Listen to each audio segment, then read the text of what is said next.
Thank you for listening to Life Improvement Radio. You are listening to a rebroadcast of a previously recorded show.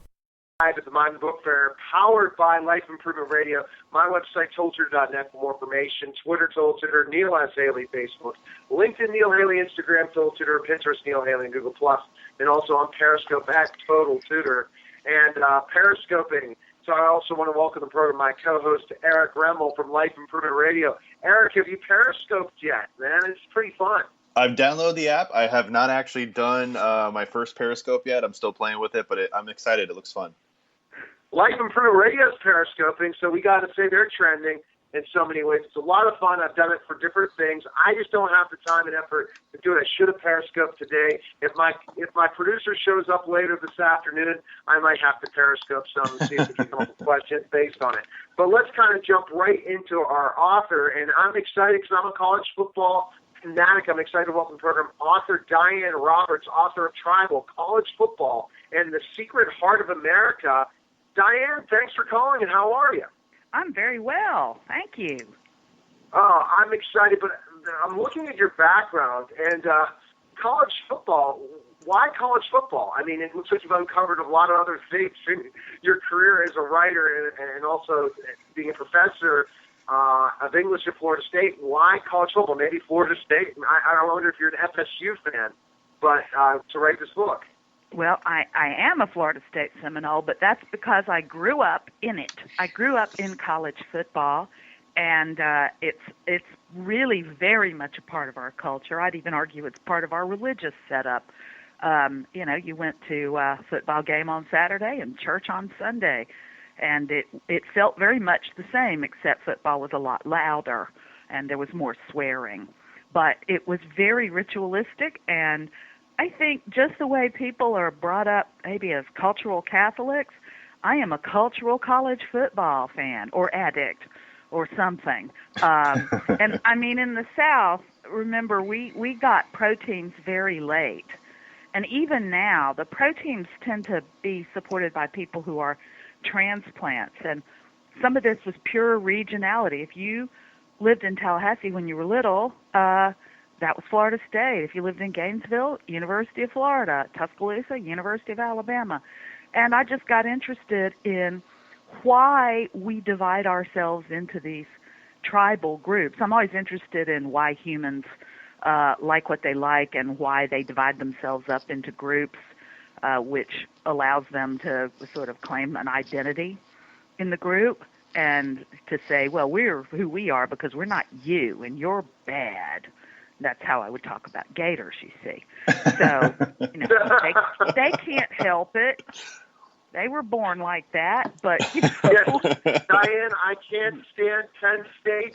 We've not played in a while, and I never will.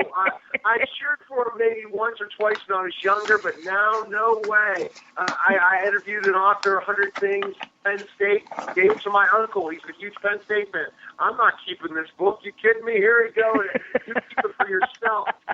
Can't stand West Virginia. Probably can't stand West Virginia more than Penn State. So what we learn is that growing up in college sports, the rivalry is so passionate, especially for the big-time college football team, that just think about it, Ohio State coaches didn't survive because they couldn't beat Michigan, even though some of them are the greatest.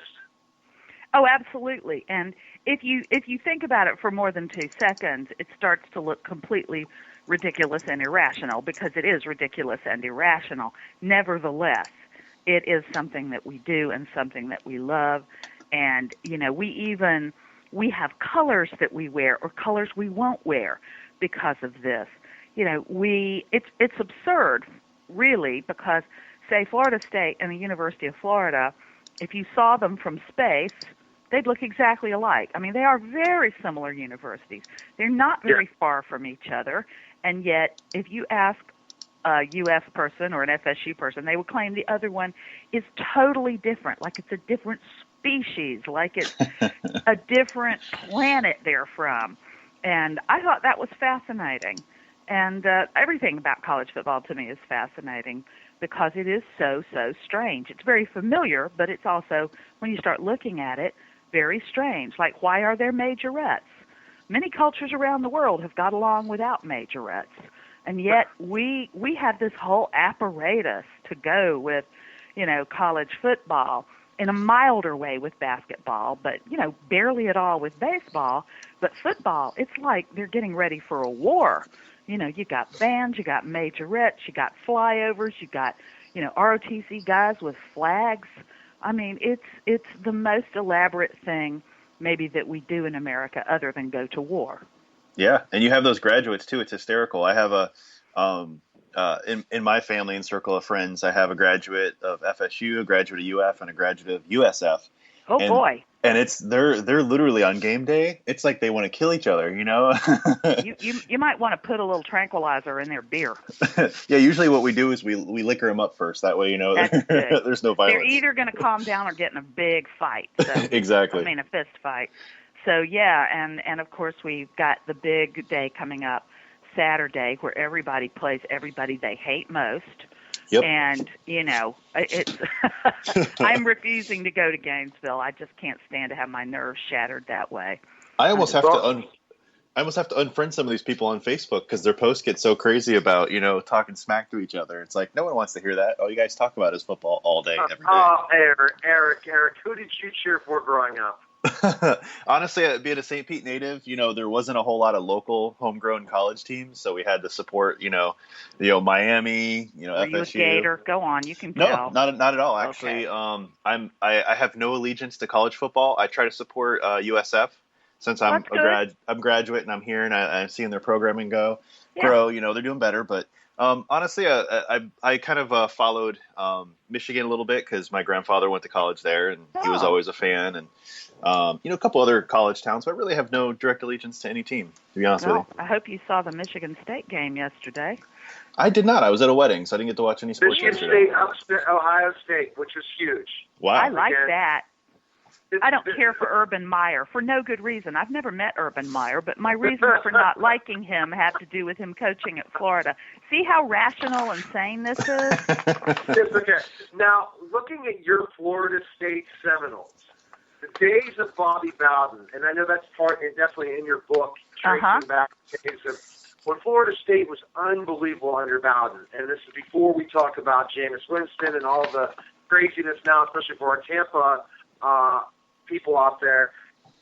Tell me specifically what you were able to uncover when Bowden ran the program, because I know that's part of the book in a way, and how some of the Florida State players kind of run rampant in certain aspects, and it's pretty much college. Tell us about that, because this is what's weird is I didn't have to uncover anything. All of this stuff was reported in the newspaper. It's just that we would choose not to notice it. When there were kids and more than kids, getting in trouble for drugs and sexual assaults. And Bobby Bowden is a very, very religiously committed person, and I think a very good person. But, we assumed that he had a level of control over a bunch of 19 and 20-year-old boys that no one could possibly have. Even in the Army, they don't have that kind of control. And yet we kind of created a myth of him as a saint. We really do call him Saint Bobby. And, we made this great icon of him. And that's dangerous. The guy is a football coach. He is a church-going, lay-preaching football coach. And, he can't cure your scrofula. He can't work miracles, as you could see by the years toward the end of his tenure. He couldn't work miracles at all. And, there was a certain level of bad feeling starting to develop in the program because he just wanted to hang on and hang on and hang on.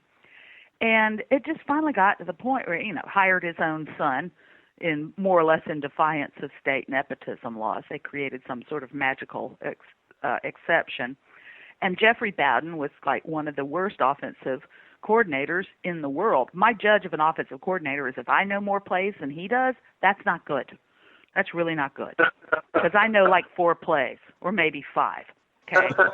So we're all sitting there like, oh, man, And he took offense every time somebody criticized Jeffrey, as you could imagine. It's his child. But this is why you don't want your child working for you. This is why that's a bad idea. And finally, we got rid of Jeffrey, and then there was just a lot of ill feeling in Tallahassee. People are marginally more cheered up now, I have to say. Well, the national championship cheered everybody up, except we all worried a lot about the Jameis issue. And we all go around saying, hey, he's Tampa's problem now. Yeah, I mean, so thinking about what is the response for people that are such college football fans. They're angry. They're angry that you wrote a book about Florida State, especially as a professor there. Trying to bring up things like that. You're taking a chance. You're taking a big chance because, I mean, you're a professor there, so you're supposed to be bleeding the colors. I know not every professor that teaches at Florida State does, but by you going ahead and writing a book like this that kind of doesn't speak highly always about what Florida State has done as a university involved in college football, what has been the response in the community when people just are crazy about their team? It's been mixed. There are some people that think you shouldn't ever say anything bad about the university. Or, I mean, I feel that I was pretty hard on other places, too, that I knew pretty well, like the University of Alabama, where I used to teach, and other places that I spent a lot of time. But, you know, it's like, I think it's the same as people who think you can't ever criticize America. How the heck does it get better if you don't point out kind of maybe where it goes wrong? And I yield to nobody in my love for Florida State. I have 2 degrees from Florida State. And as a professor there, my job is to educate. And so the book is, in a way, a form of education and provocation about college football. So a lot of people love it, but I've gotten some, you know, spectacular hate mail. And, you know, journalists, and I'm a journalist too, love hate mail. It's a secret that people don't figure out, that if you hurt a journalist's feelings, it's by ignoring the journalist, not by sending him or her hate mail. So, you know, I like my hate mail because it all says, you know, dear Professor Roberts, go back to Cuba where you belong. This is very surreal. I'm like, what? A lot of Robertses in Cuba, you know.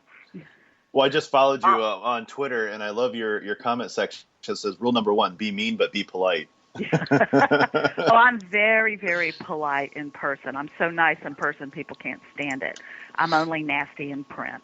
So, do you have any follow-up works, you think, after this, since you've gotten a lot of pushback? Obviously, you see that people, you know, you've gotten mixed reviews, but a lot of people obviously have read it and followed the content. Do you think you want to do a follow-up or some continuation? I don't know. My next book will not be about football, but I may go back to it at some point. I mean, it depends on how it changes. I think it's going to change a lot. I think it has to. I mean, I think that there's going to come a point where people start saying, you know, the concussions and the brain damage, the subconcussive hits, they're not worth it. And we're going to have to figure out a way to change the game a bit to where it's still something we love, but a little bit less damaging on young people. And Diane, the thing that, and we are getting closer. We are in a hard break right now. Diane, the one thing I've noticed is that it's going to be more and more of people from low-income areas that get involved in professional football and football in general, and less are going to be the more wealthy and affluent families because they don't want to see their sons get brain injuries. So there's not as many people signing up for football in certain That's exactly right. Right now. And things like that. So that's quite interesting as well. And it's already true in the South. It's already true because most of our players come from pretty deprived backgrounds. Not all of them, but quite a few of them. And, you know, this is their way to go to college and maybe to the pros. They're not told they can become mechanical engineers. They're told they can become pro ball players. I think we got a real problem, and it's something we're going to have to think about down the line, or we're going to have this complete gladiatorial thing where the rich sit in the stands and the poor beat the crap out of each other on the field. All right, so where is the best place we can find information on you and purchase your book? And I couldn't find you on Twitter. What's your Twitter handle? It's at Bad Debutante.